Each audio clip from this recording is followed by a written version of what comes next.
오늘은 영적 아이, 영적 어른이라는 제목으로 고린도전서 3장을 함께 나누기 원합니다. 여러분은 스스로 생각할 적에 내가 영적 아이다 라는 생각이 듭니까? 아니면 영적 어른이다 라는 생각을 하십니까? 한국 사람들은 항상 중간을 좋아해요. 그래서 중간, 이것도 아니고 저것도 아니고 청년 정도, 청장년 이 정도 되지 않을까. 고린도 교회를 향해서 바울이 했던 그 선포는 뭐냐면 너희는 영적 어린아이다. 왜냐하면 육에 속했기 때문에 그렇다.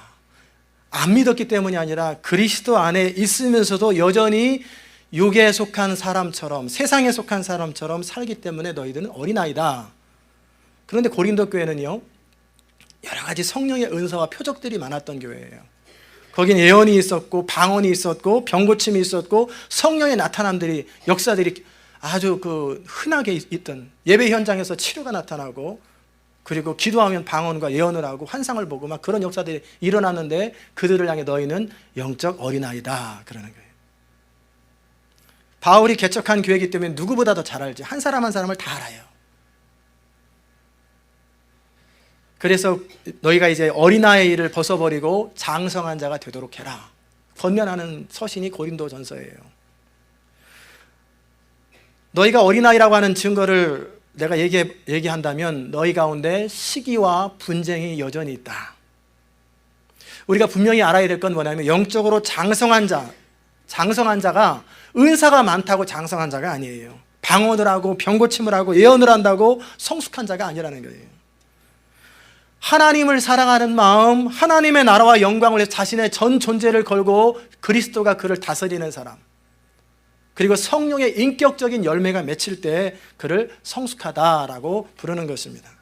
우리가 실수하기 좋은 건 뭐냐면 세상에서 점잖은 사람, 도덕성이 높은 사람들을 영적으로 장성한 자라고 부를 수 있어요. 착각입니다. 성령의 은사를 활용한다고 해서 성숙한 사람으로 보는 경향이 있는데 그렇지 않습니다. 저만 해도 그래요. 처음 은혜를 받을 때 15년 전에도 저 방언했었고 병을 고쳤고 예언했고 여러 은사들이 다 있었어요. 그런데 저는 여전히 제 인생 문제 갖고 씨름하고 고민하고 걱정하고 하나님께 온전히 내어드리지 못하고 늘 갈등하는, 기본적인 헌신도 안 된 채 수년 동안을 보낸 적이 있어요. 우리가 아이가 태어나면 반갑습니다. 그런데 이 아이가 육체적으로 자라고 그리고 정신적으로 계속 자라가야 되는데 처음 반갑고 기뻤는데 이 아이가 계속 그대로 있어요. 5년이 지나고 10년이 지났는데 여전히 갓난아기예요. 그러면 부모의 뭐가 될까요? 근심거리가 되는 거예요. 얘가 좀 자라야 되는데 생각은 여전히 청년이 돼도 유치하냐, 장가가도 유치하냐. 너무 유치하면 안 돼요. 처음 은혜를 받을 때는 기쁘고 즐겁고 날아갈 것 같은 시절이 다 있어요. 누구나 있습니다. 처음 성령을 경험할 때, 은혜를 처음 경험하고 나면 성령이 강권적으로 붙드시는 순간이 있어요. 그 순간에는 뭐든지 할 것 같아요. 충만합니다. 그런데 그 강권적으로 성령께서 붙드시는 그 기간 동안 해야 될 일이 뭐냐면 말씀만 해서 철저하게 다듬어지고 훈련되는 기간이에요. 그때는 내 힘 플러스 강력한 성령에 의해서 저절로 성경 읽고 저절로 기뻐하고 저절로 전도하고 그 힘을 가지고 양육되지 않으면 어느 시간이 지나고 나면은 그 충만했던 것이 쭉 사라지면서 평생 동안은 옛날 첫사랑을 그리워하며 살아갑니다. 여전히 자기는 변화되지 않은 채 일평생 신앙생활을 해요. 많은 교회 성도들이 영적 어린아이인 채로 그대로 신앙생활합니다. 그래서 교회의 아픔이 돼요. 이런 사람들은 상처를 잘 받아요. 상처를 받고 또 상처를 잘 줘요. 서로 경쟁도 하고요, 시기도 합니다. 교회에서 임직자들을 세울 때 보면 참 답답하고 안타까워요. 세상을 벼슬인 것 같아요. 왜 그럴까? 그들이 왜 그럴까? 그 내면을 자세히 보면 영적으로 자라지 않은 상태로 너무 오랫동안 교회 생활을 했어요. 그러니 교회에 대해서는 훤히 아는데 실질적으로 그의 내면이 다듬어지지 않았고 어린아이예요. 손해보는 게 뭔지 모르고 섬기는 게 뭔지 모르고 하나님 나라를 위해서 헌신되지도 아니하고 늘 여전히 근심 걱정하고 살아가면서 자신의 삶의 문제도 추스리지 못하면서 허덕거리면서 사람들에게 존경받고자 하고 인정받고자 해요. 이 모습을 바라보는 주님의 마음이 얼마나 안타까울까. 그렇죠? 어떤 교회는 교회가 부흥되는 것도 원치 않는 그런 분들이 계세요. 이유가 뭐냐면 이 정도 인원이 있을 때는 존경도 받고 인사도 잘하는데 이제 인원이 많이 늘어지니까 내가 중직자인지 아닌지 교회 리더인지 아닌지 사람들이 몰라준다는 거예요. 그렇기 때문에 back to the past, 과거로 돌아가자. 세상에 어려도 이렇게 어릴 수가 있나. 교회 안에서 시기하고 오해하고 경쟁하고 다투는 것, 오해할 수 있습니다. 사람이기 때문에 오해할 수 있죠. 그러나 즉시 풀고 용서하는 거예요. 그 문제를 해결해야 돼요. 그런데 오해를 풀지 않고 한 번 기분 나쁘면 끝까지 안 쳐다봐요. 왜 그럽니까? 어려서 그런 거예요. 어려서. 그런 사람이 여러분 주변에 있으면 불쌍히 여기시고 언젠가는 변하겠지 하고 그냥 바라봐 주세요. 왜 이런 모든 일이 생기냐면 여전히 육신에 속해 있기 때문에, 여전히 세상적인 이 자존심, 이 자아 문제를 해결하지 못한 채 어린아이의 모습을 계속 유지하기 때문에 그러는 거예요. 이런 사람들이 어떻게 순교하겠어요? 이런 사람이 어떻게 하나님 나라를 위해서 헌신된 삶을 살겠어요?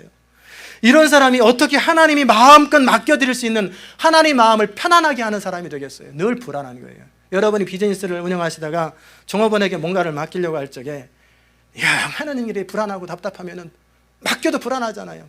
휴가도 마음껏 못 가요. 그 사이에 또 말아먹지 않나, 그 사이에 손님들하고 싸우지 않나, 늘 불안한 거예요. 왜? 믿을만 하지 못하니까. 우리가 하나님 앞에 설 적에 하나님 나에게 뭔가를 맡겨주시면 내가 정 하나님 나라를 위해서 열심히 하겠습니다. 네 소원은 참 가상하다. 그러나 나는 그렇게 할 수 없다. 거꾸로 우리가 영적으로 성숙해져 가면 성숙해져 갈수록 하나님의 일을 두려워하고 함부로 못합니다. 그런데도 하나님이 강제로 맡기세요. 너밖에 없어. 네가 해야 돼. 우리는 피하고 싶은데 강제로 하나님께서 맡겨주는 사람이 있고, 어떤 사람은 내가 막 하려고 하는데 자꾸 일이 안 생기는 사람이 있어요. 그럴 때 자신을 돌아봐야 돼요. 부모에게 우리가 할 수 있는 효도는 뭐냐면, 부모에게 1년에 한 번 찾아가고 수시로 찾아가고 용돈을 드리는 게 효도가 아니라 제일 큰 효도는 우리 자신이 잘 사는 거예요. 용돈도 해드리고 먹을 것도 해드리고 그러는데 부모가 우리를 생각할 때 근심거리예요.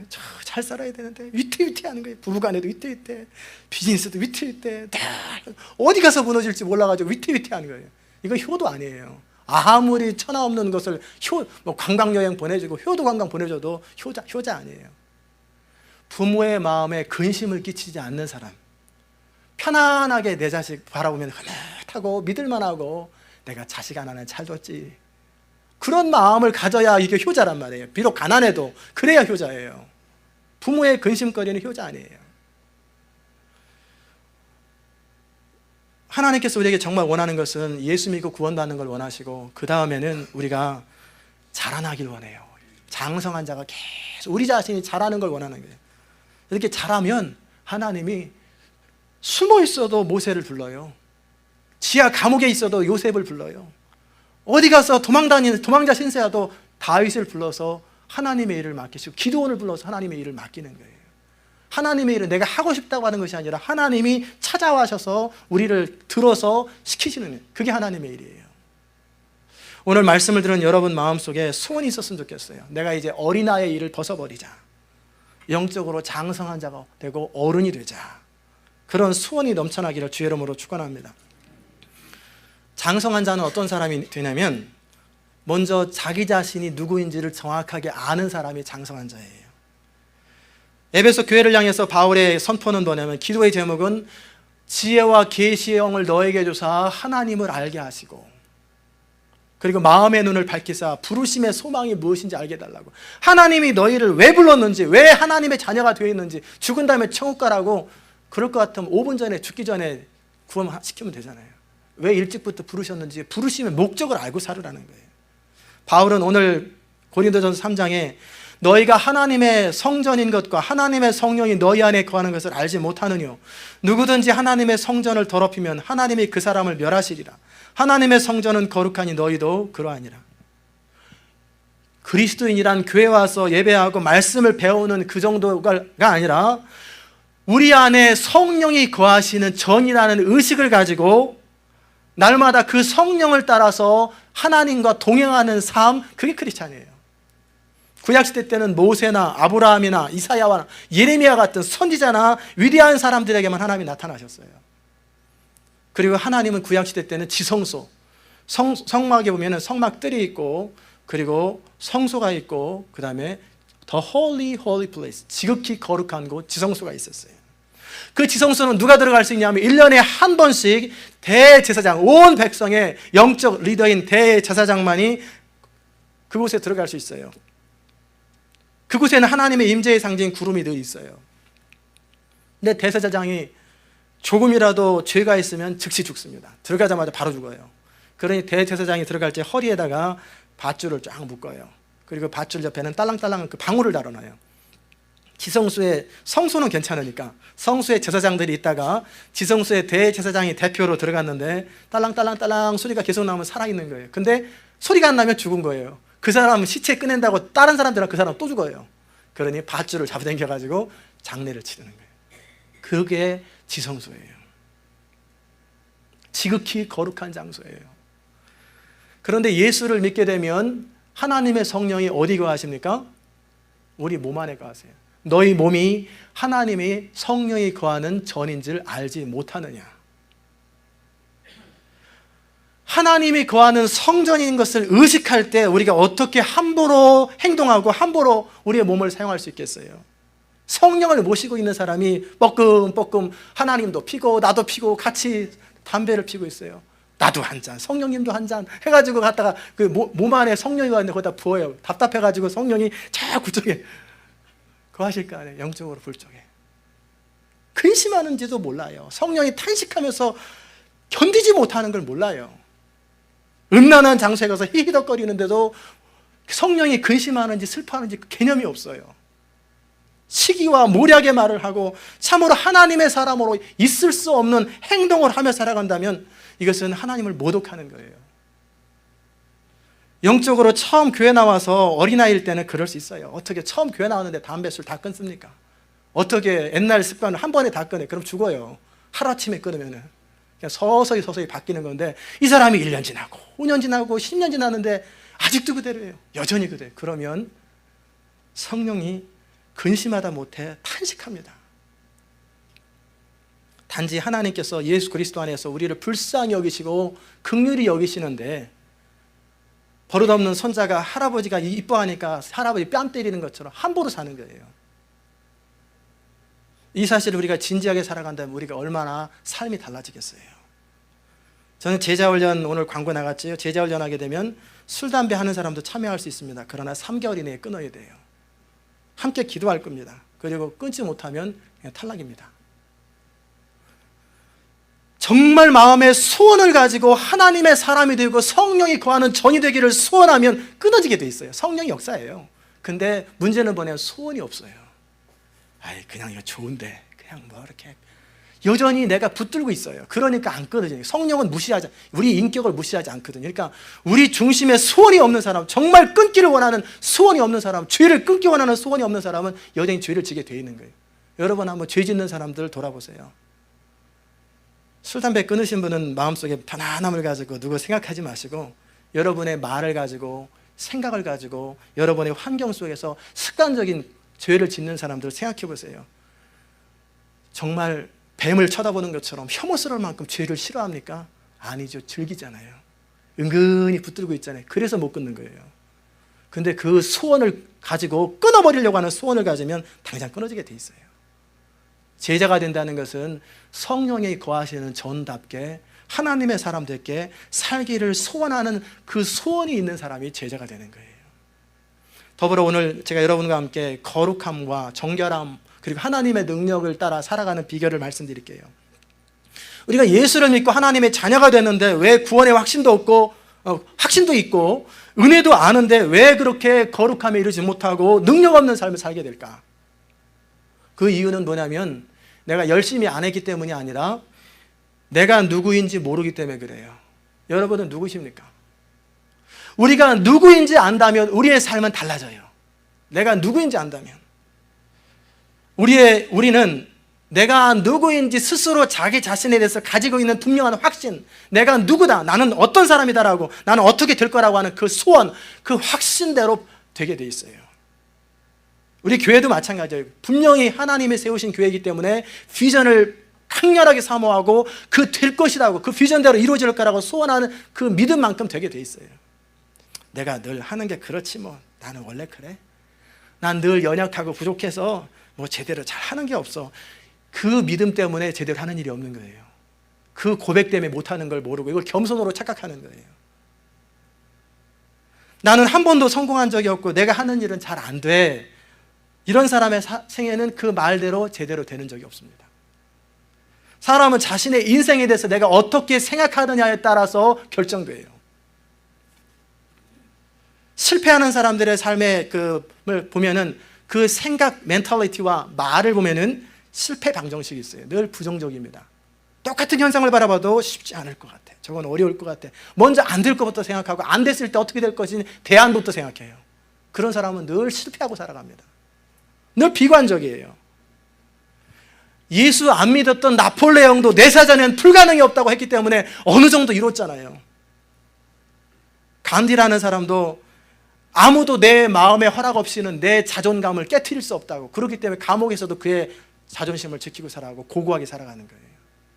안 믿는 사람도 그 정도인데, 에브라함 링컨이 뭐라고 했냐면 사람은 누구나 자기 마음 먹은 만큼만 행복해진다 그러고 있어요. 환경과 상황과 상관없이 행복한 사람은 늘 행복하게 살아갑니다. 진짜예요. 군대에서 여러분 얻어 맞아 보셨죠?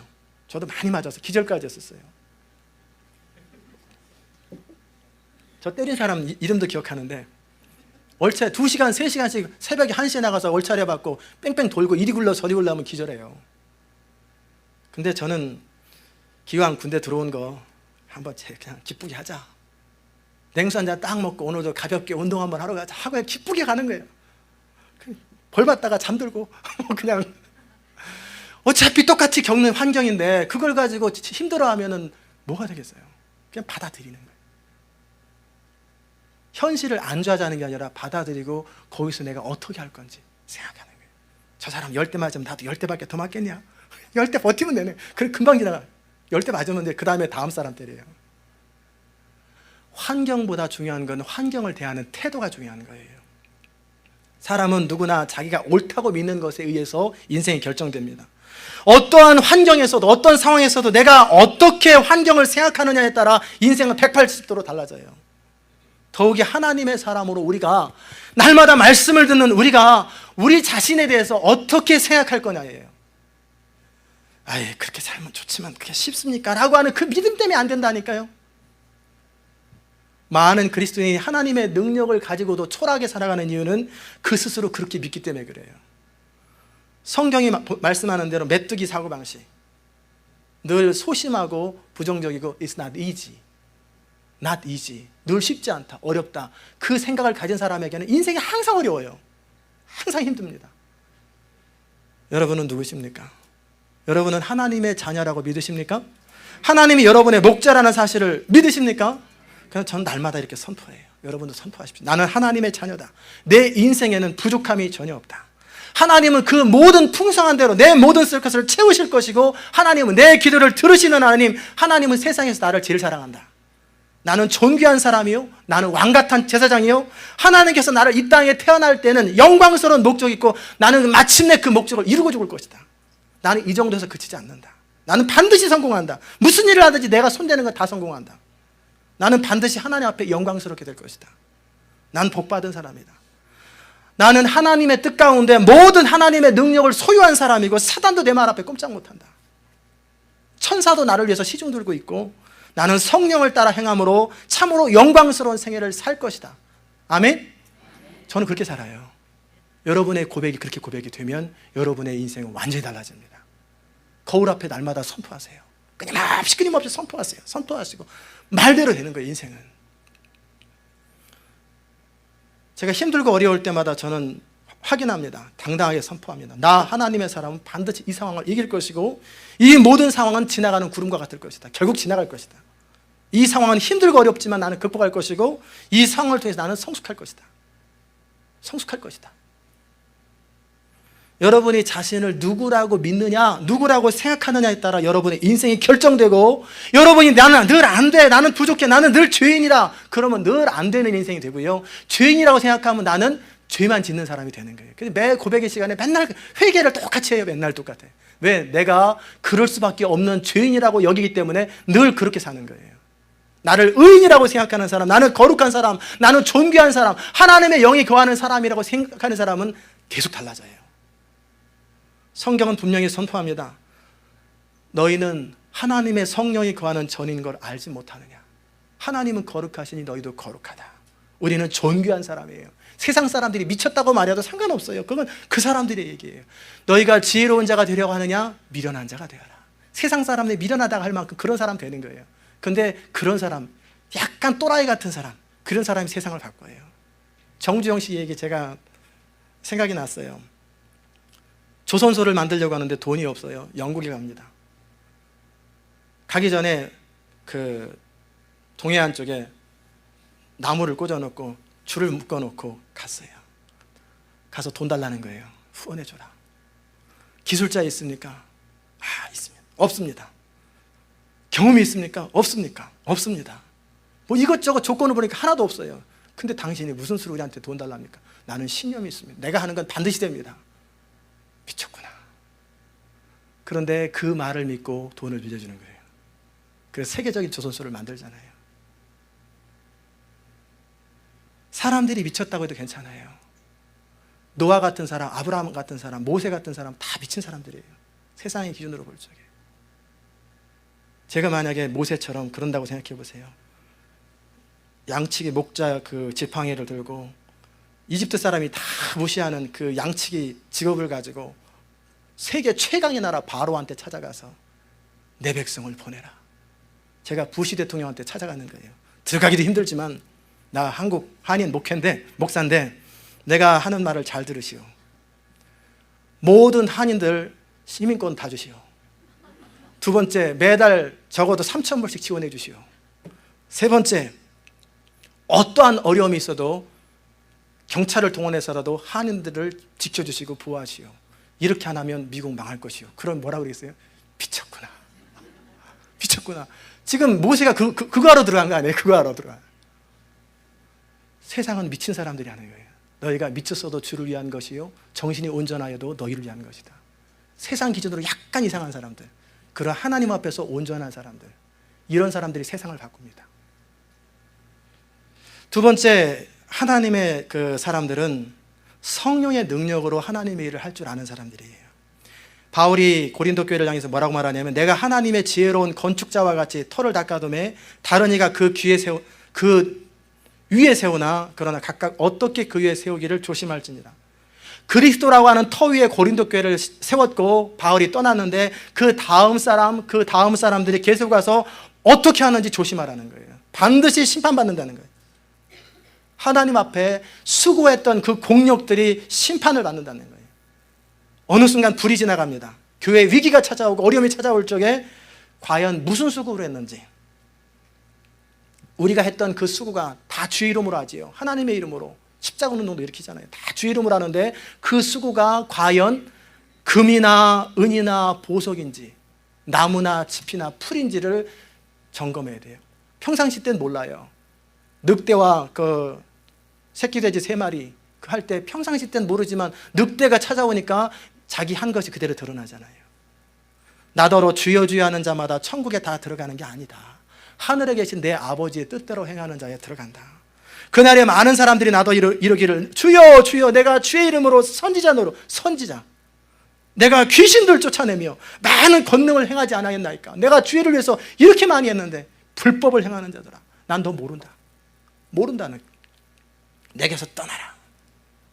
우리는 두렵고 떨림으로 우리가 지금 무슨 일 하고 있는지 살펴봐야 돼요.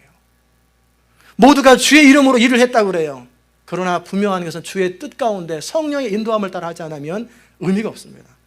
그 수고했던 시간과 그 세월이 지나가고 나면 평가가 드러나요. 그 사람 당시 아무리 화려하고 그 사람이 있을 때 주변에 아무리 무성해 보인다 할지라도 그 사람이 떠난 뒤에 몇 년 뒤에 어떻게 되는지 보면은 그 조직이나 그 교회를 평가할 수 있고 그 사람의 업적을 평가할 수 있어요. 여러분이 누군가를 위해서 애썼다면 그 사람과 헤어진 지 몇 년이 지난 후에 그 사람이 어떻게 됐는지 돌아보세요. 괜히 후임자 탓하면서 내가 있을 땐 잘했는데, 잘한 게 아니에요. 자기 있을 때 잘한 것처럼 보이지만 내가 없을 때 잘하는 것이 진짜 잘하는 거예요.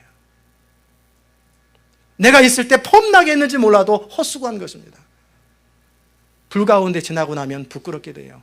제가 이렇게 말씀드리는 이유는 제 쓸쓸한 실패의 경험 때문에 그래요.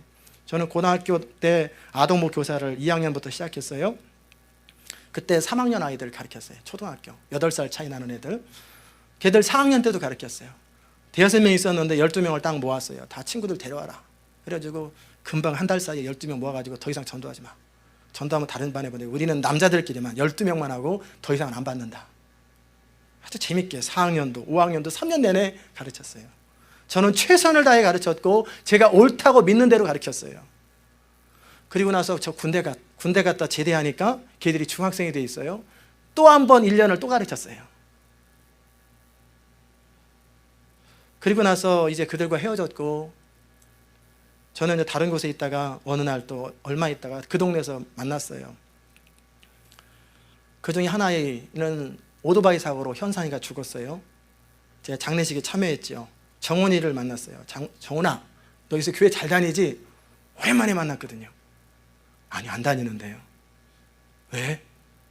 선생님, 그때 교회 다니던 12명 있잖아요. 아무도 안 다녀요. 2명은 다니는데요. 왜냐하면 걔네 아버지가 안수 집사님이라 안 다니면 걔들 박살나요. 용돈 안 줘요. 그래서 교회 다니고 나머지 다 안 다녀요. 제가 그랬어요. 내가 너희들을 어떻게 가르쳤는데.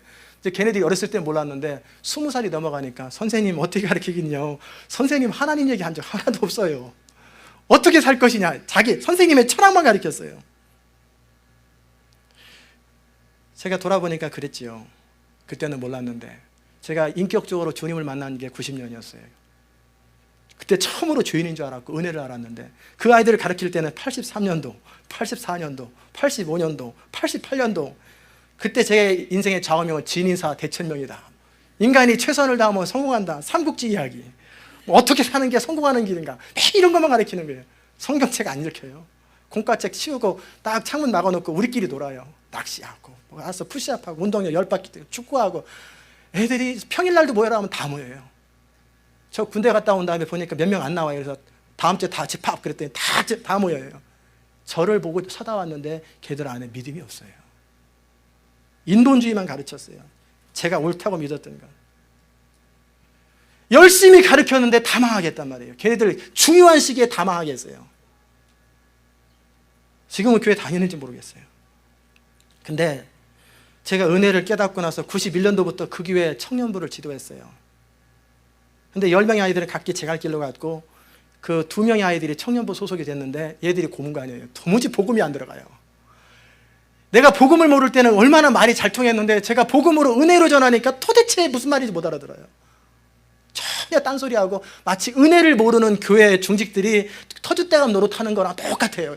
자기들이 여기 10년, 20년 다녔다는 거예요. 애들, 새로운 애들 괄시하고 무시하고 이거 우리 교회라고 그러고 복음이 전혀 안 들어가고 무슨 말인지 못 알아들어요. 너무나 강팍하고 내가 가르쳤던 애들 쟤들 맞아. 복음을 모를 때 너무 잘 통했어요. 제가 모를 때는. 근데 제가 복음을 알고 나니까 너무 안 통하는 거예요. 죄인이 됐죠. 제가 죄인. 여러분, 열심히 하는 게 중요한 게 아니에요. 그들이 믿음 안에서 하나님의 사람으로 섰는지 그게 중요한 거예요. 저는 최선을 다해서 가르쳤어요. 저 있을 때는 한 주도 안 빠집니다. 애들 안 빠져요. 그런데 제가 없으면 아무도 교회 안 나와요. 그럼 전 뭐 하는 거예요? 집이나 풀이나 이런 거 나무로 다 공력을 쌓아서 무성해 보이는데 불 한 번 나니까 대책이 없는 거예요. 좋을 때는 으쌰 의리로 사나이끼리 정으로 먹을 것으로 재미로 너무너무 좋아했어요. 재밌었어요. 팍팍 따라요. 근데 그들이 은혜를 알았느냐? 몰라요. 복음을 알았느냐? 몰라요. 하나님을 신뢰함으로 어려움 중에 흔들리지 않는 믿음의 사람이 되었느냐? 아니에요. 다 떠났어요. 그리고 전 뭐 한 거예요? 사람들 망친 거지요. 과연 우리가 불과 같은 시험을 만나면 믿음을 지키고 서 있는가? 좋은 게 좋은 것이 아니라 우리가 양육한 사람, 우리가 돌본 사람이 정말 믿음 안에 뿌리가 내리고 터가 굳어졌는가? 좋은 사람이라는 말 듣는 게 중요한 게 아니라 하나님의 사람으로 사람들을 세웠는가, 그거예요. 누구나 싫은 소리 하기 다 싫어합니다. 그렇지요. 싫은 소리 듣기도 싫어하고 하기도 싫어하고 징계하는 사람 하는 거 좋아하는 사람이 어디 있어요? 좋은 사람이라는 사람 그 얘기 다 듣고 싶어 하죠. 그러나 그런 사람은 참 부모도 아니고 참 리더도 아니에요. 항상 듣기 좋은 말만 하는 사람들, 좋을 땐 좋지만 인생 위기에서 도움이 안 되는 사람들이에요. 같이 예배 드려주고 할렐루야 하고 그냥 떠나요. 그러나 인생 혼자 남아있어요. 하나님 앞에 설 수 있는 능력도 없어요. 비록 강하게 훈련시킨 교관이 밉지만 지나고 나면 그 사람 때문에 내 인생이 바뀌는 거예요. 대부분의 사람들은 자신의 한계를 넘어서지 못하고 한계 안에서 일평생 살아갑니다. 자신의 잠재력을 다 발휘해보지 못하고 살아가요. 더더욱이 그리스도 안에서 성령의 능력이 뭔지도 모르고 성령의 능력을 어떻게 사용하는지 그 법도 몰라요. 어떻게 하나님의 인도함을 따라 살아가는지 모른 채 평생 시기 질투하면서 교회 생활만 해요. 그리고 나서 10년, 20년 지나가도 여전히 상처받아요. 이제 어른은 애들 하는 말에 상처 안 받아야 되잖아요. 여러분의 자녀들이 하는 말 상처받습니까? 저것이 언제 철들을꼬? 애들 하는 말 가지고 상처 안 받잖아요. 근데 여전히 교회에서 상처받아요. 왜 저럴까? 시기예요. 경쟁합니다. 분쟁합니다. 어린아이를 언제까지 지속할 거예요? 교회에 들어와서도 세상 방식으로 살아가요. 조금만 나한테 듣기 싫은 소리 하면 떠나버려요. 교회가 여기밖에 없냐? 훌쩍 떠나버려요. 그렇게 살다 천국 가면 뭐라고 할지 진짜 안타깝고 불쌍해요. 교회는 유람선이 아니에요. 크루즈 여행이 아니에요. 교회는 군함이에요. 마귀는 우는 사자처럼 산길자를 찾고 정말 알코올로 사람을 무너뜨리고 귀신 들려 사람을 무너뜨리고 세상 돈으로 무너뜨리고 엄청 어떻게든지 하나님의 나라를 파괴하려고 하고 우리 가정을 불행하게 깨뜨리는데 정신을 못 차리고 그냥 즐겁게 재밌게 여긴 로타리 클럽도 아니에요. 로타리 클럽 회원들이 들으면 굉장히 기분 나빠겠네. 그분들도 사회를 위해서 지대한 공헌을 하는데 그 첫 번째 목적이 이렇게 친목이잖아요. 교회는 친목이 첫 번째가 아니에요. 영적 전쟁을 하고 하나님의 사람으로 빚어지는 거예요. 한가하게 교회 생활하다 죽으면 부끄럽게 됩니다. 여러분이 잘 살았는지 못 살았는지 돌아보시기 바랍니다. 여러분을 통해서 믿음이 연약한 자들이 정말 강건해졌습니까? 원래 강건한 사람, 믿음 있는 사람이 교회 안에서 그냥 잘 인도해서 잘 정착하는 거 말고 믿음이 연약한 자들이 여러분을 통해서 믿음 안에 견고하게 섰는지, 나를 통해서 누군가가 세워졌는지, 여러분의 셀그룹에 들어와서 사람들이 더 교회를 사랑하고 하나님을 사랑하고 헌신된 사람으로 바뀌었는지, 아니면 그대로인지 아니면 더 믿음이 떨어지는지 한번 돌아보세요. 여러분을 만나기 때문에 더 시험을 드는지, 여러분 만나기 때문에 더 교회를 사랑하고 하나님 나라에 헌신하게 되는지 한번 돌아보세요. 열심히 하는 것보다 더 중요한 것은 정말 믿음을 가르쳤는지, 은혜를 가르쳤는지. 저는 그 사건 이후로 항상 명심합니다. 오직 예수, 오직 믿음, 오직 은혜만을 사랑.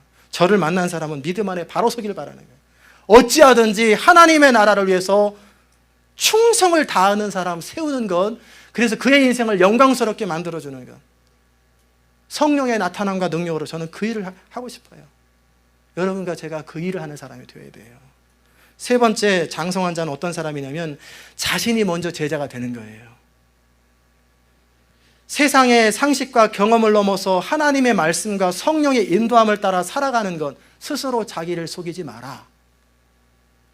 자신이 뭔가 된 것처럼 착각하기가 얼마나 쉬운지요. 목회자들도 내가 선포한 것처럼 내가 사는 거냐, 아닌데도 선포를 해야 되는 비극이 있어요. 내가 근사한 말을 입에서 나온다고 괜찮은 사람으로 착각을 해요. 정말 장성한 사람은 자기 부족을 한없이 느끼는 사람이에요. 처음 예수 믿을 때, 처음 영적인 어린아이일 때는 대단한 것처럼 느껴요. 저도 한 15년 전에 정말 은혜를 알았을 적에는 30, 40대에 정말 50만 명 정도 성도를 못 모으면 그게 목회냐 그랬는데 지금 40이 넘었는데도 무슨 50만 명이에요. 한 사람 한 사람이 주께로 돌아오는 게 이게 사람 일입니까? 모르니까 별소리 다 하는 거예요. 별소리 다 하는 거예요. 굉장히 괜찮은 줄 알았어요. 굉장히 나는 하나님의 성령의 능력으로, 아니에요. 어린아이는 늘 자기가 최고인 줄 알아요. 선두에 서려고 해요. 중요한 존재처럼 착각합니다. 그러나 성숙한 자는 자기 부족을 알아요. 늘 나서지 않아요. 사무엘 브랭글이라는 사람의 이야기를 여러분 들어보십시오. 내가 그들의 눈에 위대한 사람으로 보였는지 모르나 주님은 철저하게 그분이 없이는 나는 아무것도 아니라는 것을 알게 하시고 내 자신의 눈에도 내가 실로 아무것도 아님을 깨닫도록 가장 친절하게 나를 도와주고 계셨다. 그러나 그분이 나를 사용하시며 이 일을 행하는 것이 내가 하는 것이 아님을 아는 것은 내게 너무나 중요한 것이다. 도끼가 자기가 나무를 잘랐다고 뽐낼 수 없다. 그것은 나무꾼만이 할 수 있기 때문이다. 그가 그것을 만들었고 그것을 날카롭게 하였으며 그리고 그가 그것을 사용했다. 그러나 그가 그것을 옆으로 도끼를 제쳐놓는 순간 그것은 단지 고철이 되고 만다. 오, 나는 결코 이 생각을 잊을 수 없나이다. 이 사실을 깨닫는 사람, 이 사실을 가슴 깊이 느끼는 사람은 성령의 앞에, 능력 앞에 엎드리는 거예요. 자신의 무력함을 의식하며 성령의 인도하심을 따르며 하나님의 말씀으로 자기를 채우려고 갈망하는 거예요. 여러분이 단 하루라도 말씀을 읽지 아니하고 기도하지 않으면 답답한 사람이 돼야 돼요. 여러분 하루 밥 안 먹고 오늘 밥 하루도 한 끼도 안 먹었네? 그런 사람이 있어요? 밥을 찾잖아요. 뭐라도 찾잖아요. 콜라라도 찾잖아요. 근데 하나님 말씀을 안 읽었어요. 하루 종일. 한번 펴보지도 않았어요. 기도도 안 했는데. 근데 아무런 갈증을 못 느껴요. 왜? 여전히 나는 세상에 속한 사람, 육에 속한 사람이라는 거예요. 이런 사람이 하나님의 일을 할 때 하나님이 얼마나 답답하시겠어요. 바울은 주의 일을 감당할 때 성령의 나타남과 능력으로 했다는 거예요. 그러기에 바울이 지나간 자리에는 열매가 있고 그의 삶에는 하나님 나라가 확장되는 일이 있어요. 우리는 아무것도 아닌 자예요. 진정 지혜 있는 사람은 자기 부족을 깨닫는 사람, 그렇기 때문에 그리스도의 말씀으로 끊임없이 헐떡거리면서 자기를 채우고 성령의 인도하심 앞에 자기를 맡기는 사람, 이런 사람이 장성한 자예요. 20세기 기독교 지성이라 불렀던 C.S. 루이스는 기독교에 대해서 간단히 정리합니다. 셀프, 자기 자신에 대한 자아의 문제를 해결하는 게 기독교다. 이게 핵심이다, 출발이다. 많은 그리스도인이 문제는 뭐냐면 자기 자신의 자존심은 그대로 두면서 내가라는 나 셀프를 그대로 두면서 개인의 행복을 커다란 목적으로 삼고 동시에 선하게 살려고 하는 거예요. 전혀 창과 칼이 서로 방패와 창이 서로 싸우는 거예요. 이 방패로 말하면 세상의 모든 창을 다 막을 수 있습니다. 이 방패를 여러분 사십시오. 좀 이따 창을 딱 들더니 이 창으로 말하면 모든 방패를 다 뚫을 수 있습니다. 그럼 뭐예요? 그걸 모순이라고 하는 거예요. 그럼 한번 옆에서 보는 사람이 그럼 그 창으로 그 방패 한번 뚫어보세요. 스스로 자기를 속이고 살아가는 거예요. 스스로 속이지 마라. 많은 사람들의 문제는 뭐냐면 여전히 마음속에 소욕을 따라 돈이나 쾌락이나 야망을 초점을 두고 살아가면서 동시에 정직하고 정숙하고 겸손하기를 원하는 모순을 가지고 있어요. 크리스찬이 된다는 것은 자아에 대한 죽음이에요. 예수님이 주인 되시는 삶을 살아가는 게 크리스찬이에요. 좀 더 잘할 수 있고 좀 더 못할 수는 있어요. 중요한 것은 과연 주님이 내 인생의 주인인가예요. 주님이 내 인생의 주인 되는 것과 상관없이 내 나름대로 하려고 하는 시도를 이제는 그만하는 거예요. 여전히 앞서 여전히 계속 끊임없이 뭔가를 해요. 선악과와 생명나무 중 생명나무를 선택하는 거예요. 선악과는 내가 선과 악을 결정해서 판단하는 것, 내가 알아서 하는 것, 이건 선악과예요. 그럼 망하잖아요. 생명나무는 하나님의 은혜를 선택하고 그분이 결정해 준 것을 순종하는 것, 이게 믿음 생활이에요. 이런 사람은 인생의 전체 방향이 분명하게 하나님 앞에서 정직하게 자신을 돌아볼 때 내가 왜 사는가? 여러분 왜 삽니까? 나는 하나님 앞에서나 내 자신 앞에나 가족 앞에서 오직 하나님의 나라와 영광을 위해 살아가는지, 나는 우리 처자식을 위해 산다, 나는 내 꿈을 이루게 산다, 그러는지 돌아보세요. 정직하게 매 순간이 하나님의 인도함을 따라 살아가는지 아닌지. 예수님은 너희 중에 자기 모든 소유를 버리지 아니하면 내 제자가 되지 못한다. 아무것도 소유하지 않았기 때문에 초라하고 거지가 되려는 게 아니라 진정한 자유한 청지기가 되려는 거예요. 주님께서 주시는 자원으로 주님께서 우리를 통해서 원하시는 무한한 일들을 마음껏 이루며 살아가는 사람, 그게 자유자예요. 아무것도 갖지 않은 자들아 모든 것을 가진 사람, 그게 장성한 자예요. 제자라는 말은 성경에 몇 번 나올 것 같습니까, 여러분? 그리스도인이라는 단어가 많이 나올 것 같아요? 제자라는 말이 많이 나올 것 같아요? 여러분 생각하기에.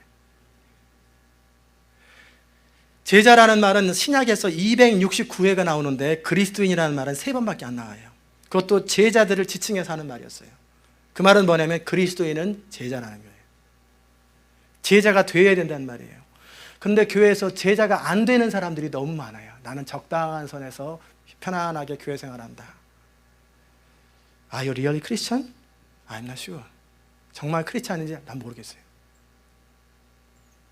그리스도인이라 칭하는 자들이 그리스도를 따르기로 결심하고 장성한 자가 되려고 하는 소원이 없어요. 그냥 편안하게 내 사는 일을 축복하여 주옵소서. 나의 가는 길에 주의 축복이 있으라. 할렐루야. 그 길이 주의 길이면 축복이 있지만 주의 길이 아니면 실패가 있는 거예요. 하나님이 내 편이 아니라 내가 하나님 편이 되는 것이 중요하다고 링컨이 얘기한 것처럼 초대교회 모든 성도는 다 제자가 되기 원했어요. 이렇게 제자 삼기를 원했어요. 시몬 베드로가 마가복음에서 모든 것을 버리고 우리가 주를 쫓았나이다. 제자가 되는 것은 모든 걸 버리는 거예요.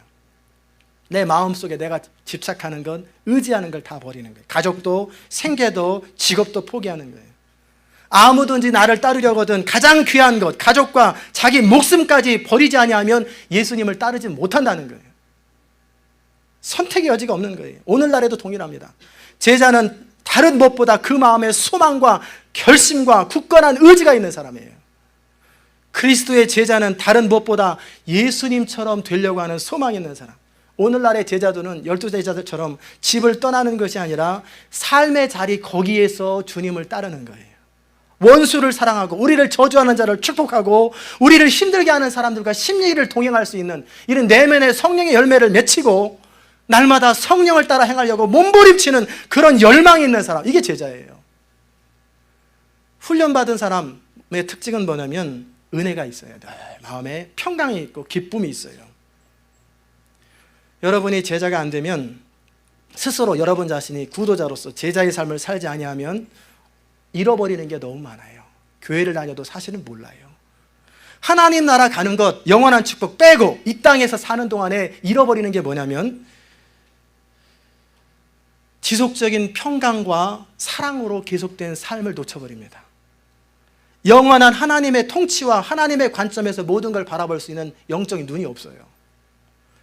절망적인 상황, 아무리 힘든 상황에서도 여전히 버틸 수 있는 소망이 없어요.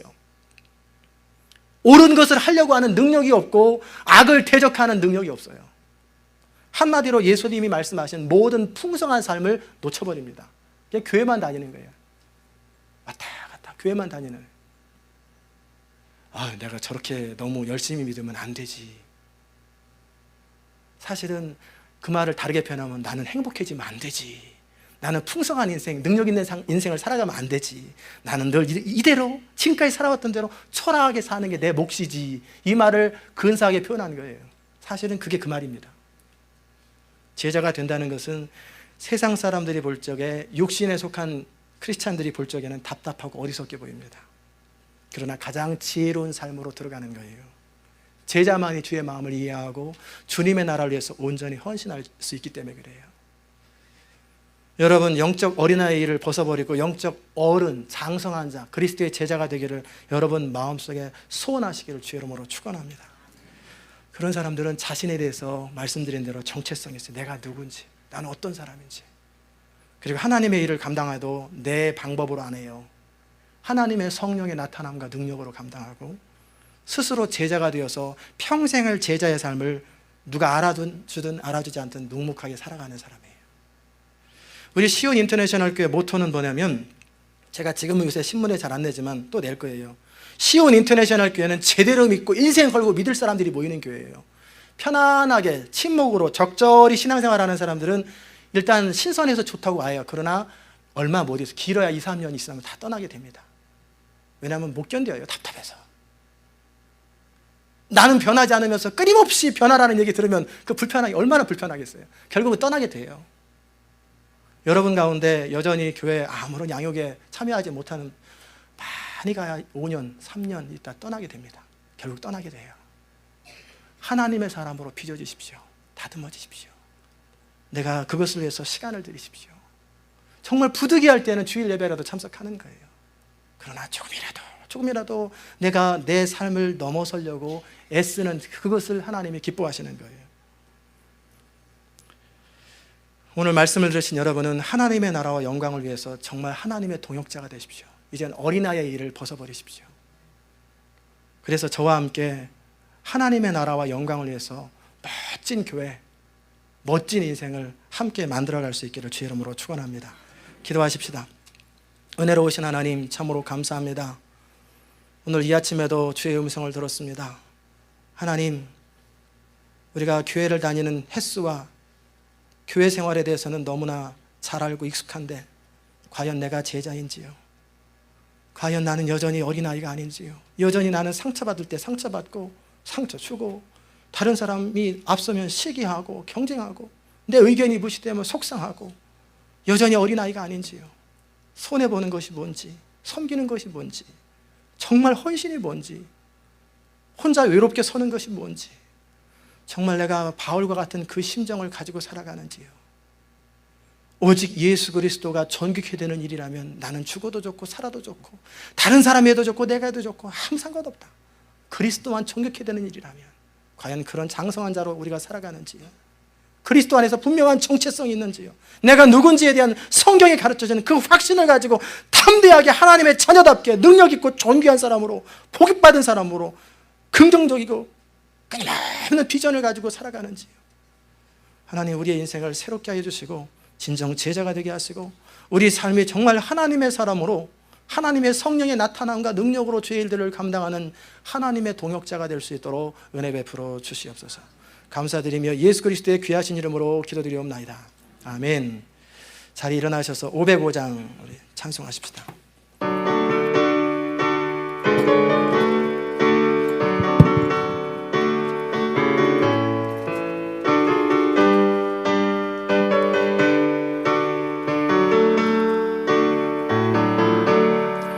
내 모든 소원 기도의 제목 예수를 닮기 원함이라. 예수의 형상 나 입기 위해 세상에 복 얻기 않네. 예수를 닮기 내가 원하네. 날 구속하신 예수님을 내 마음속에 지금 고도사 주님의 형상 인치소서. 무한한 사랑 풍성한 긍휼 슬픈 자 위로하시는 주.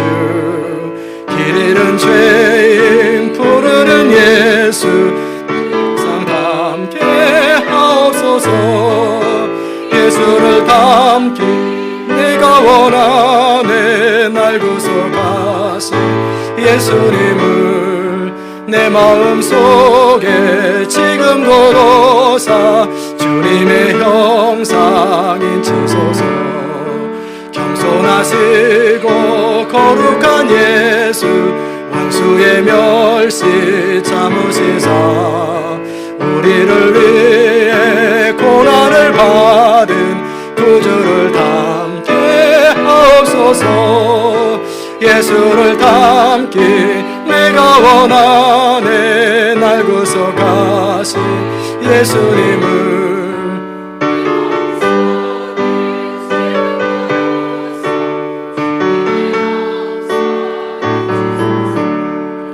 예수를 닮기 내가 원하네. 날 구속하신 예수님을 내 마음속에 지금 고도사 주님의